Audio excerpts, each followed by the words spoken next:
The Son. John the Baptist had been imprisoned because he publicly criticised Herod Antipas for taking Herodias, his niece, as his wife. At the time, she was already married to his brother Philip. Herod wanted to silence John, but he was afraid of killing him because of his reputation as a prophet and the potential reaction of the people. Herod organised a banquet to mark his birthday and invited state officials, his military commanders, as well as the ruling elite of Galilee. During the dinner, Herodias' daughter danced for the king.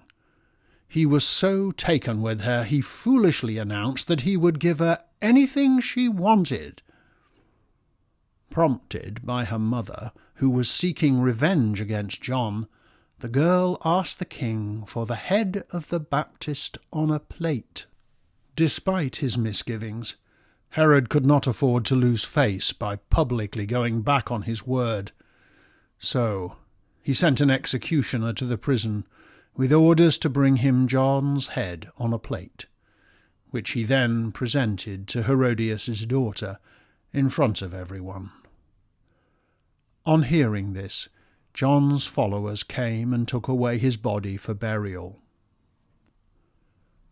When Jesus was told what had happened, he tried to slip away by boat further along the lake with his disciples, but the crowds relentlessly pursued him along the shoreline on foot, and as soon as Jesus landed, he was once again surrounded by people desperate for his healing touch. As the evening light began to fade, the disciples came and said, "We are in a very remote place. You need to send the crowd home so they can eat." But Jesus replied, "They don't need to go away. Why don't you give them something to eat?" "That's impossible," they replied. "It would take 8 months' wages just to buy enough bread." Then Jesus asked them, "So what do you have?" They answered, "Just 5 small barley loaves and 2 fish." Jesus told his disciples to have everyone sit down in groups of between 50 and 100 people.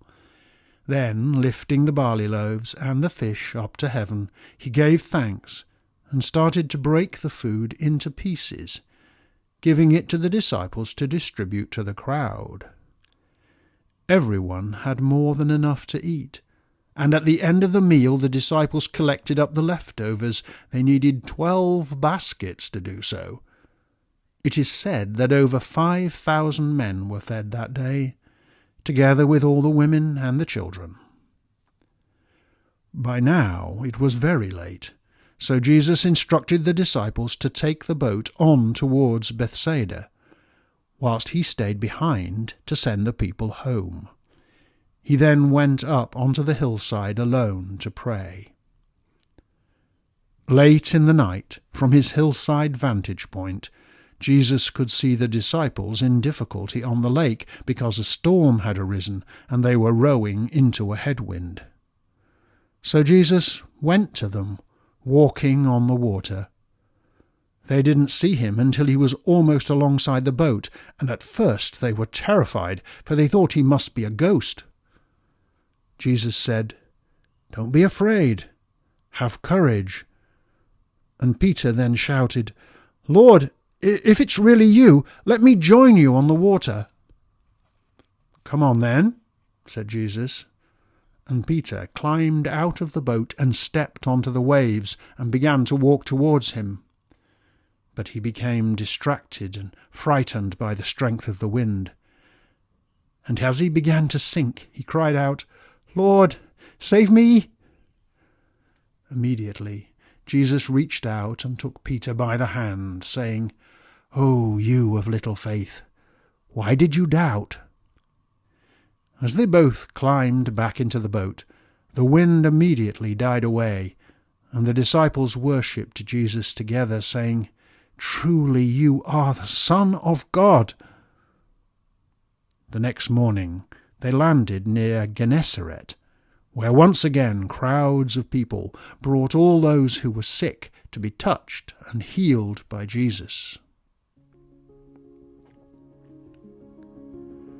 As tyrant king the prophet priest beheads, God man of sea and mountain water treads, to catch a drowning soul whose faith has faltered.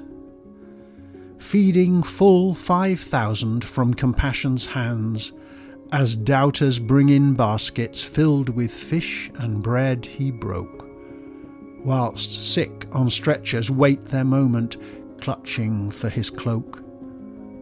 And before and in between, solitary, in private prayer, with Father God whose love he lives, whose path he treads, towards his destiny as yet unseen.